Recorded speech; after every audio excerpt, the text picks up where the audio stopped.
So, my assignment is to talk to you about possessing your season of boldness, too limitless.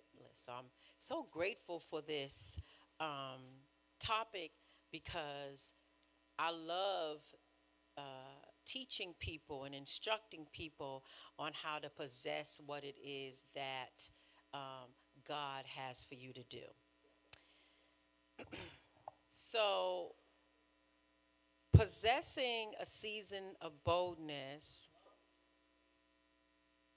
requires some things from you.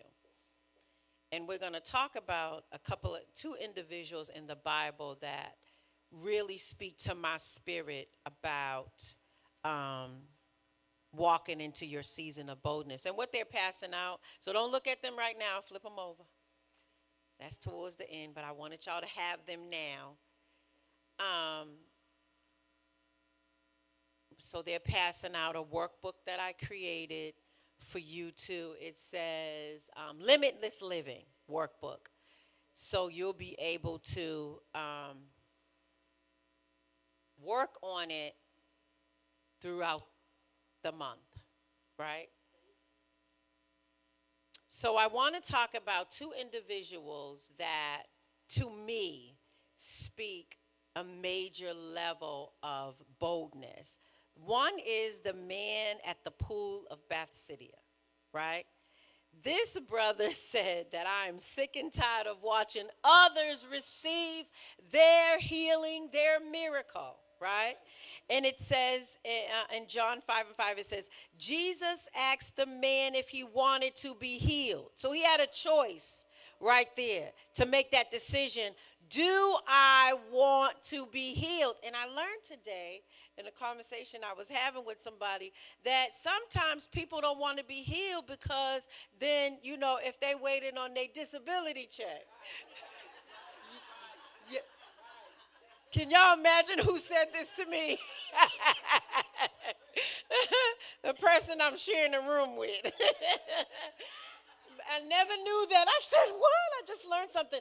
But if you think about it, because some people like to stay stuck in that, right? And so, I'm sorry, Elder. I just had to share that because that was just so funny to me. Um, but, and then Jesus says, the man says to Jesus, I have no one to help me into the pool because when the water is stirred, while I'm trying to get in, someone else goes ahead before me. And then Jesus says, because he swept aside all superstition and bypassed altogether the need for the magic water with one command: get up. Just one command: pick up your mat and walk. And that is a requirement for you to possess your season of boldness. Pick up your dream, pick it up, and walk. Right? And another person I wanted to share, my favorite, is Hannah. I can preach for days about Hannah because there's so much in Hannah's story.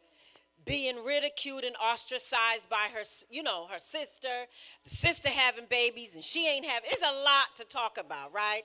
But Hannah said, I want to give birth. And so if God has put something inside of you, there should be a feeling of wanting to birth whatever it is that he has put inside of you. So Hannah says, I'm sick and tired of seeing everybody else giving birth. Now it's time for me to give birth. And she didn't go to her husband right away because, we got to consummate each other, right? In order to, conceive, right? She went to the temple. She went to the place that would definitely give her the answer to that thing that she desired. And she went there so much that at one point they thought that she was drunk. She wasn't drunk. She had a yearning and a desire to give birth. And we know that giving birth requires When you first find out you're pregnant, you got to eat a certain way. You got to take care of your body, because then you wouldn't want to have a malnourished, sick baby, right? And so that's the same in the spirit. If God is giving you something, right, you have to take care of it. You have to feed it. You have to connect with others who are birthing something.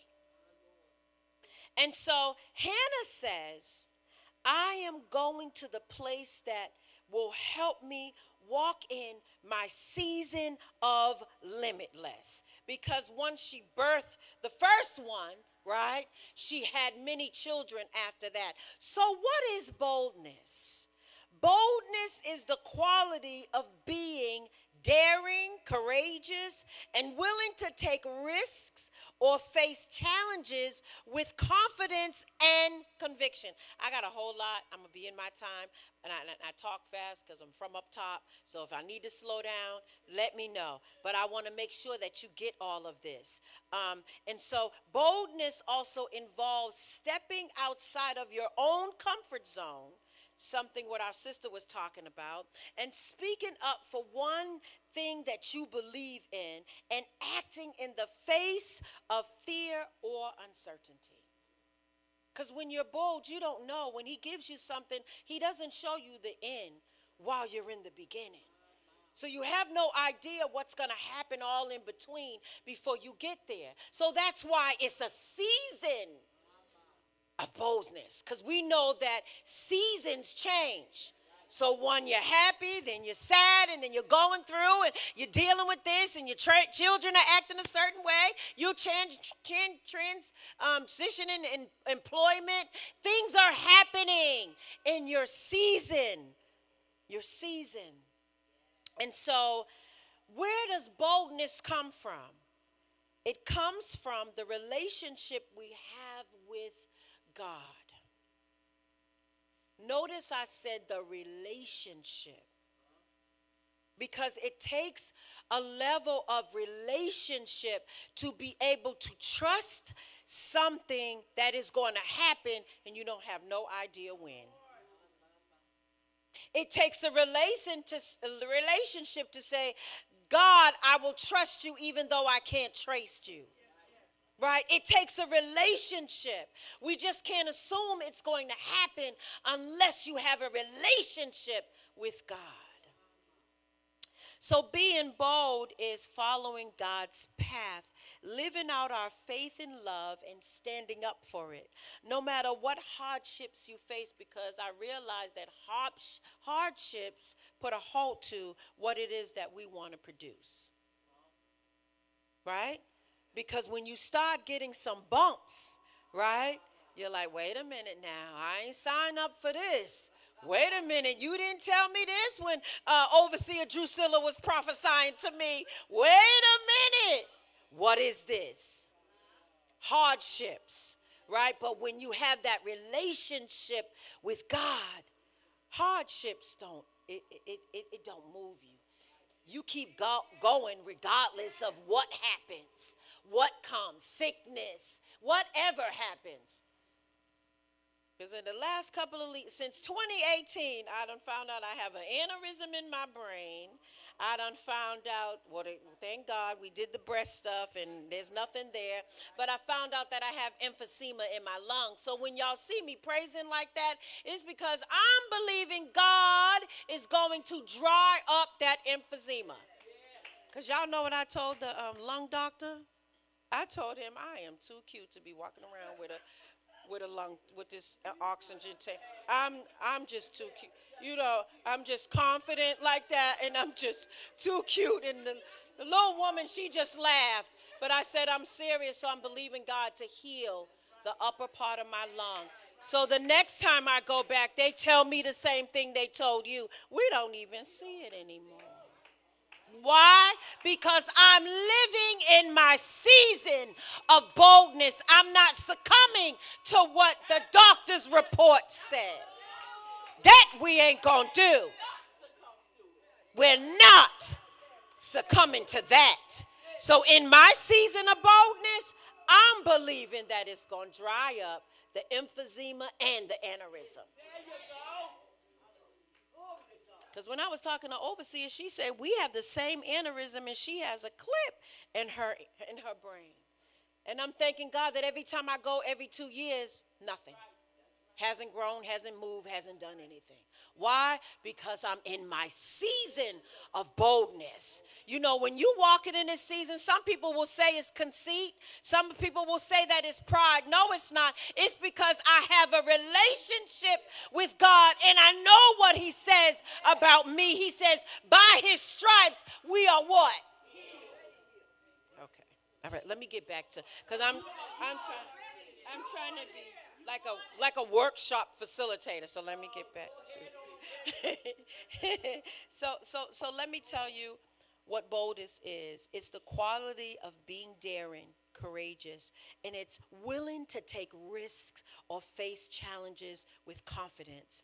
I need you to understand that reaching your season of boldness involves, watch this word right here, adjective, watch, a deliberate and consistent effort to step out of your comfort zone and take risks. You only got one life to live. That's it. We do not get a do-over, right? And so why get to heaven and find out what coulda, shoulda, woulda been? Right? I have a declaration that I promised God that I'm leaving earth empty. Everything that he inquired me to do, I don't care if I got to go to the moon, I'm going to go with the faith of God and boldness. We have to have that level of boldness in this season because the world outside of that door has gone crazy. They are calling right wrong and wrong right. And so we have to have a level of boldness to let the world know.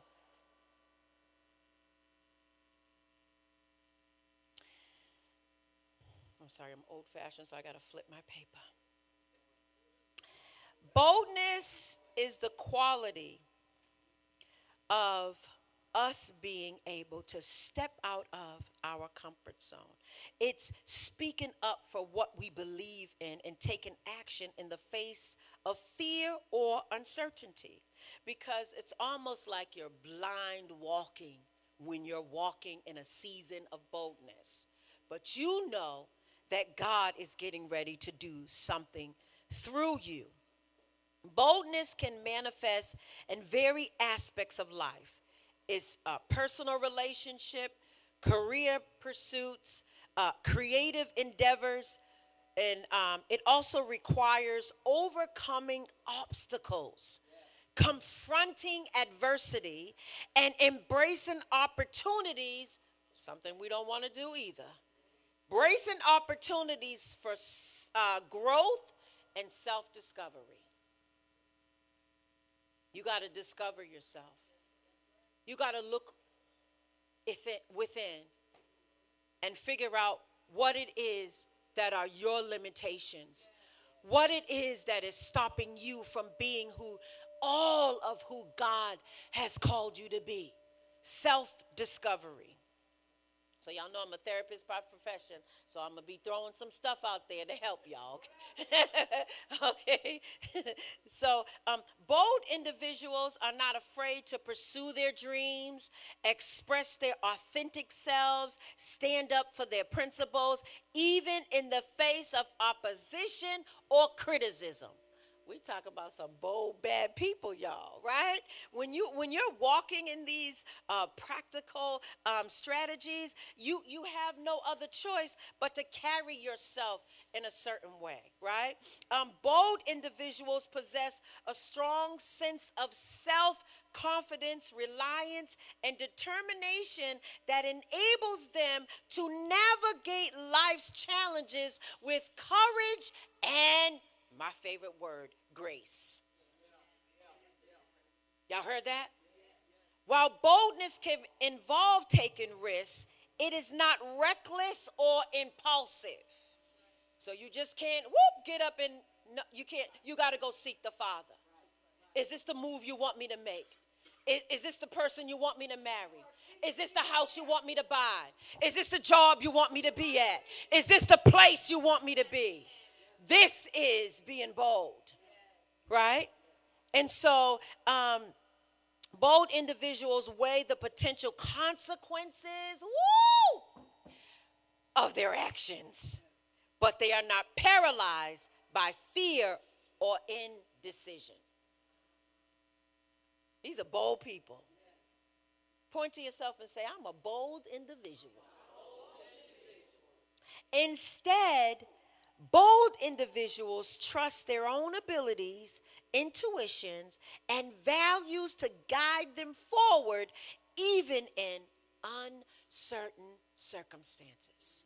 So, even if you don't know, even if you can't figure it out, even if it just, watch this one, if it just doesn't make sense, the bold individual has, they navigate these challenges. So, in summary, boldness is not about embracing courage, taking action, living life with passion, purpose, and conviction. It is a mindset, an attitude that empowers you to pursue your aspirations, overcoming obstacles, and create positive change in the world around you. That's what boldness is. So let me give you these 10 steps to possessing your season of boldness. One is identifying your fears, because we have them. Let's not pretend we don't, because we do. That's why scripture says, cast out all fear.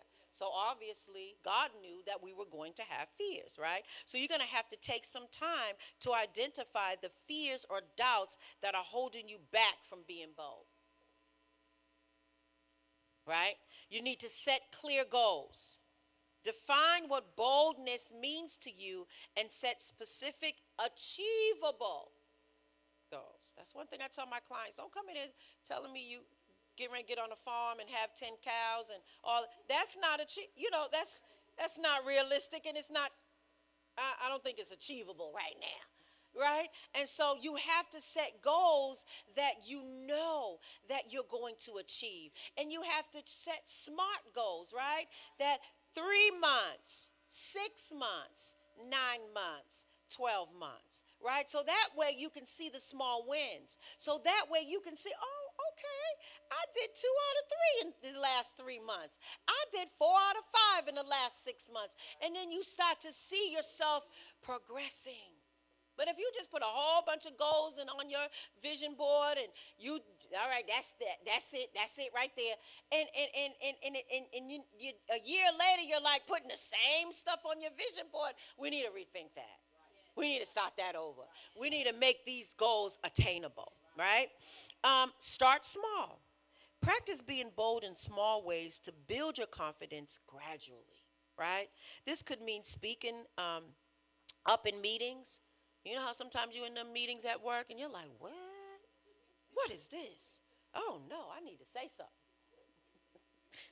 I work at a detention center, and they just call me a troublemaker because I'm like, what? We can't treat people like this. No, this is not, just little steps. And then when you come out of the meeting, trust and believe. When you take on that boldness, someone's going to come up to you and say, you know what?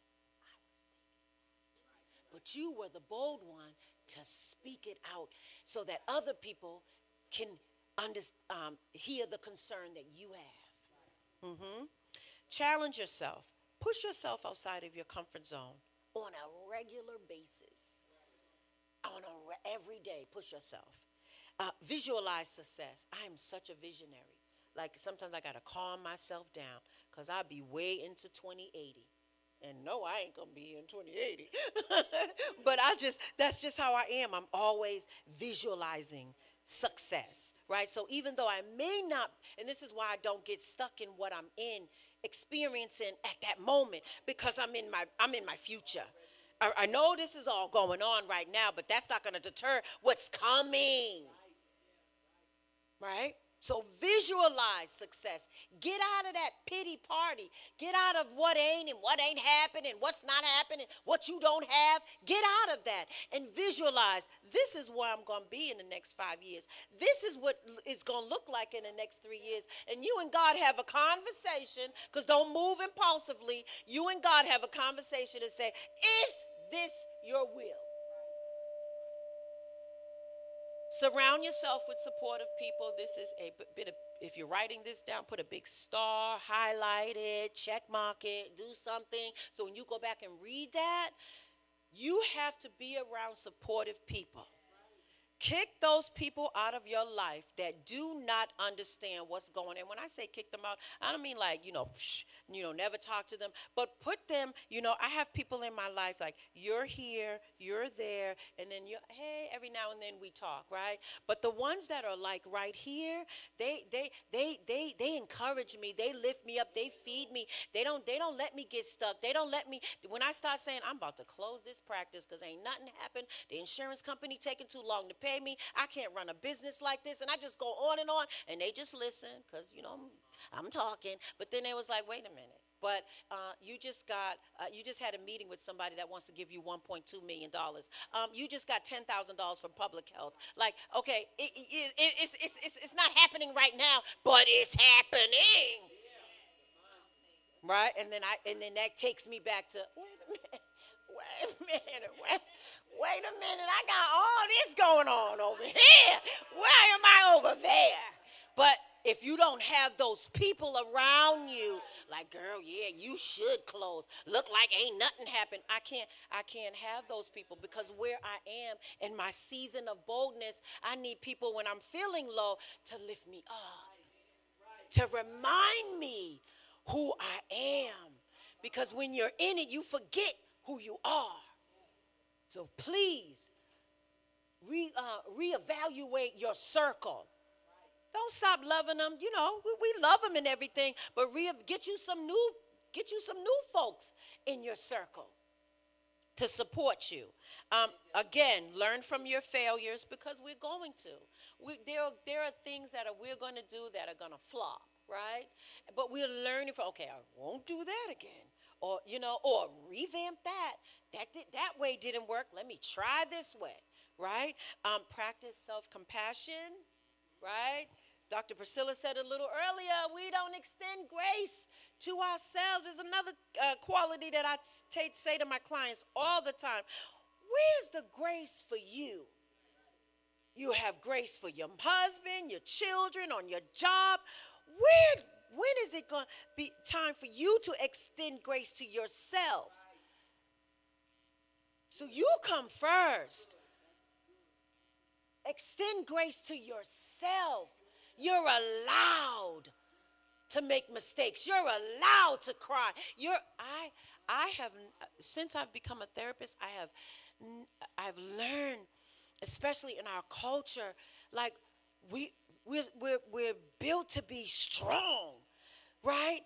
And we're built not to cry, and we're carrying the weight of the world on our shoulder, and we never allow our moment to just sit somewhere and cry, to let it out. Listen. So practice self-compassion. Be kind to yourself and acknowledge your efforts, your small wins, even if things don't always go as planned. Celebrate your success, no matter how small, and learn from your mistakes, no matter without being too hard on yourself. What in the world? You here and telling everybody else, what about you? So look in the morning in the mirror and say, girl, look, let's get this together now. All right, this hadn't happened. Let's get back on track.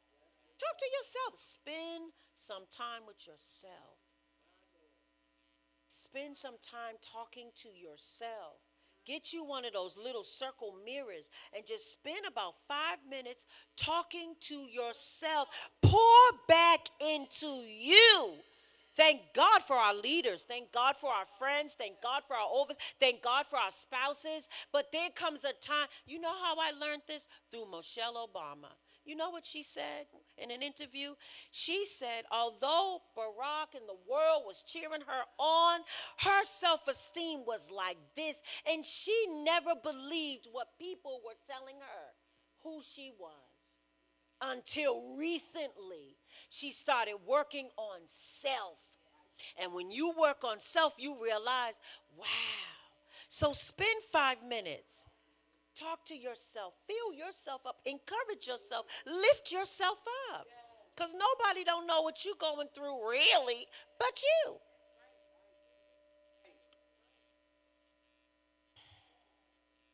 Stay persistent. Don't give up when you're facing challenges or setbacks. Stay committed to your goals and keep pushing forward, even when things get tough. Because if you give up, you don't know that the moment that you give up, an answer was coming, but you walked away. You closed the door. So you don't know. Reflect and adjust. Regularly reflect on your progress and adjust your approach as needed. Be open to feedback and willing to adapt your strategies as you continue to grow and evolve on your journey in your season of boldness. So, reaching your season of boldness, remember, reaching this season of boldness involves a deliberate and consistent effort on your part. Another thing I want to say is take calculated risks.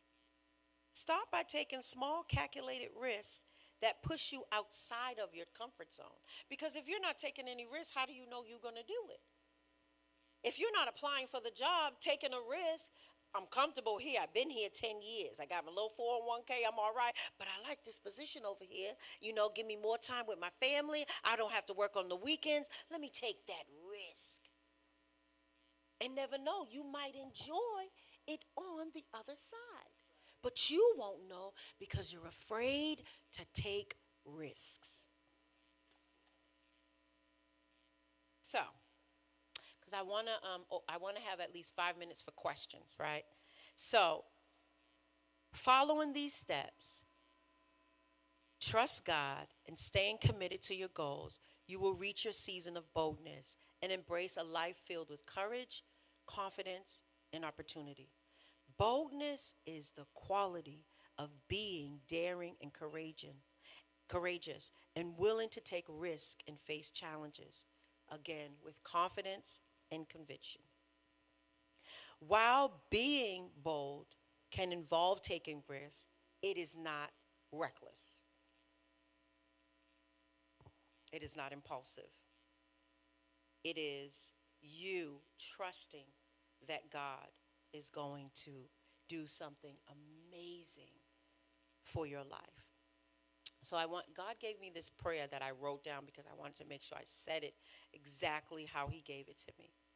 And it says, grant me the strength, and I can email it to you all if you want it. Something to like print out on a Word document and put it in a frame and say it every day.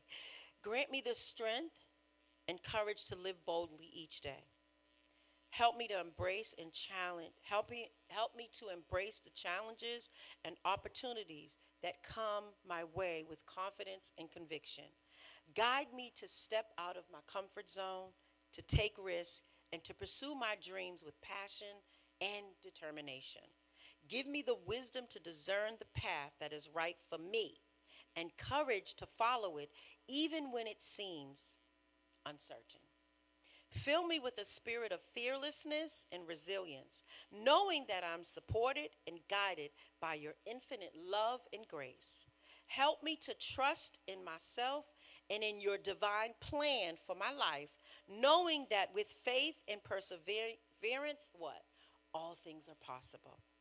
And may I live boldly, shining my light brightly and inspiring others to do the same. Because once you figure it out, don't be selfish, right? Steer someone else along the way. And also, may my actions be a testament to the power of courage and conviction, and may they bring hope, joy, and transformation to myself and the people around me. And that's something that can be said every day. That will inspire you, that will push you to walk in your season of boldness. So we have about 10 minutes. And so I just wanted to open up this opportunity if you have questions.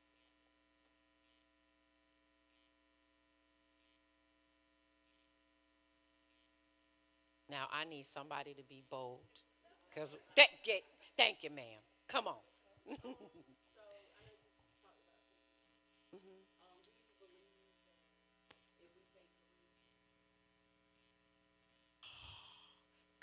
question.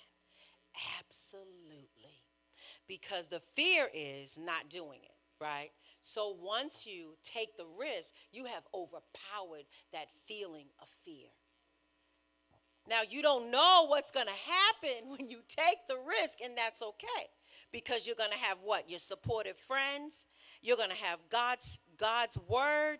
You're going to have your leaders to guide you while you're taking that risk. But just the fact that you took the risk eliminated the fear. Absolutely. Absolutely. Great question. Next.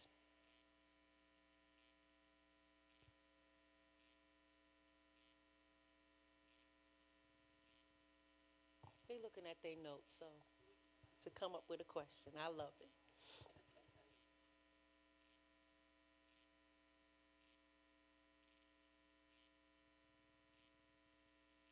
Come on. She's trying to get the words together. Yes, Bishop. Oh, great question. Oh, online. What is the biggest challenge to self discovery? It's discovering self. That's a challenge. It's almost like what we said earlier. Some people don't want to be healed because that's gonna like that's gonna open up some other things. So when you're in this place of self-discovery, you're gonna learn some things that you thought didn't exist. And then you have all of this stuff when you're operating in self-discovery, and you're like, okay, what do I do with this now? And then that's when you find a coach, find a therapist, leaders, something to say, hey, pastors, this is what I'm doing. I'm really digging into self, and because I want to be my best possible self, and I got some things going on inside of me, or some things that I want to deal with, and I'm not quite understanding because now they're manifesting. So when the reason why that's why I said discovering self, because self discovery causes certain things to manifest that you thought was not there. I hope I answered your question. Hmm.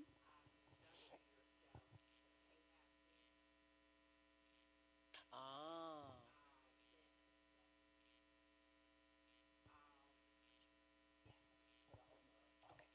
um, Accepting it would be a part of, after discovering it, do I need to receive it? Am I going to receive it? Am I going to accept who I am? Is this what it really is? And then another one I was thinking, um, in an experience for myself is, can I forgive myself? Can I even, to this point now, be able to breathe? Do I know how to? It's so many different things after discovering yourself. There's a whole nother capacity of things that you have to deal with, and you have to grab them one by one. And some of us, such as myself, we try to grab everything because we, as you said earlier, we grew up in being identified as a strong individual. We grew up with strong individuals surrounding us, and then having to do everything ourselves, especially as females, having to take care. I grew up with just females, seeing them do everything, having to take care of a whole household, and all of those. So that was, for me, that was another weight. And so with that weight, now I'm trying to, as we said earlier, learning to be grace, get the grace and understanding. It's okay. It's not that serious. And those are my other pieces that identify.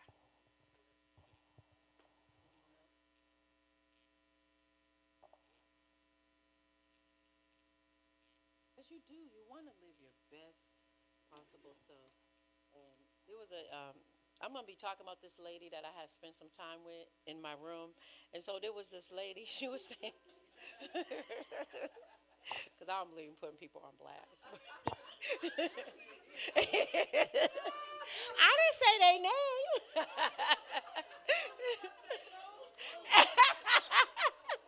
Well, this is my first time experiencing her. But she had made this comment, and I'm gonna do like the pastors do with their children. Now, baby, I'm sorry, I'm gonna share this, but I'm getting ready to share it. But she made this comment. She was like, "God don't talk to me, right?" And I'm like, "What in the world?" So then, about 30 minutes later, she just came out talking, just prophetic. Like, now I don't know her. She doesn't know anything about me, and she started saying things. But one thing that really connected with me, and I was like, wow, somebody sees that. She said, you really want to help people. She said, now that's my zhuzh, that's my niche, that's everything. But before I could help anybody, I had to dig so deep, and it was a traumatic event that manifested, when talking about self-discovery, that manifested stuff that was trailing behind me from my childhood, right? That I didn't know was operating in my adulthood, on work, and just. And I said, when you have lived in survival mode most of your life, and you're in flight or fight, and you're trying to figure things out, how to pay this, and you waking up looking at your bank account, looking at your bills, you just like, you're just in this. This mode. And I just believe that God doesn't want us to be in that mode. So if you have to get a therapist, amen, you may have to get on medication. It doesn't mean it's forever, but sometimes the medication balance out all that stuff that you've been hey, shatamaho. Thank you, Father. Like the medication just balances out all that stuff that you've been carrying for so long. But every opportunity, or any opportunity that you could get help, because you want to see what it's like to be living your best possible self. And guess what? You don't even know who that is. You don't know who that is if you have never done the work. If you grew up in the Obama's house, then maybe you ain't had no trauma. Maybe everything's okay. But if you grew up on the east side where I grew up, right? You got some trauma, you got some hurt, you got some pain, you got a lot of stuff that you've been carrying. And we were talking about people with Alzheimer's, right? Alzheimer's, I think it's called, right? Oh yeah. So they were saying this morning that they go back to like childhood. And now I would like to study that. Like, why do they go back to childhood? Because it's stuff that they've been carrying from all of that time, right? And so in order for you not to um, uh, uh, uh, uh, uh, show that, wrong words, in order for you not to not be this person that he created from your mother's womb, right? You've got to do the work. And don't be in, especially in our culture, online, in this room. It's okay to have Jesus and a therapist. It's okay to have Jesus, a therapist, and a psychiatrist. It's okay. Yes. It's a stigma. We need it. Some of us are dealing with generational trauma that we didn't even have nothing to do with.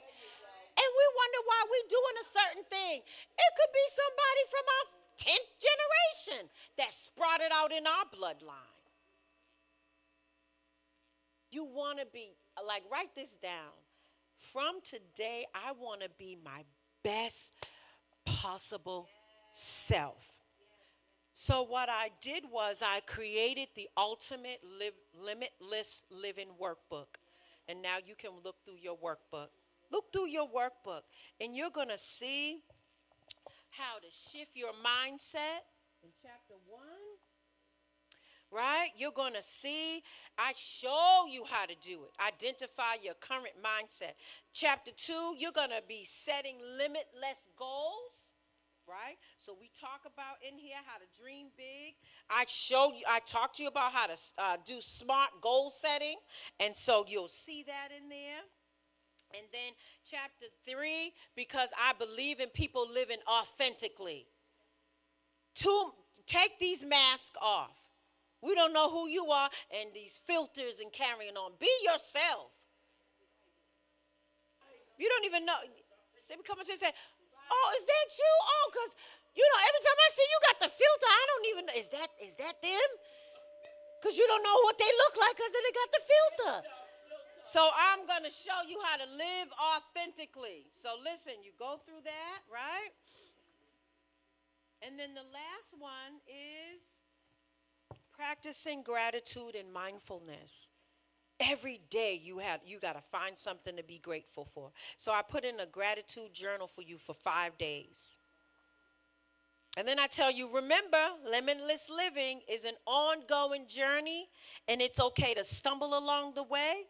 Keep embracing fearlessness, setting limitless goals, embracing failure, living authentically, cultivating a growth mindset, and practicing a gratitude and mindfulness. And with dedication and perseverance, you will be able to unlock the boundless potential within you and live without boundaries.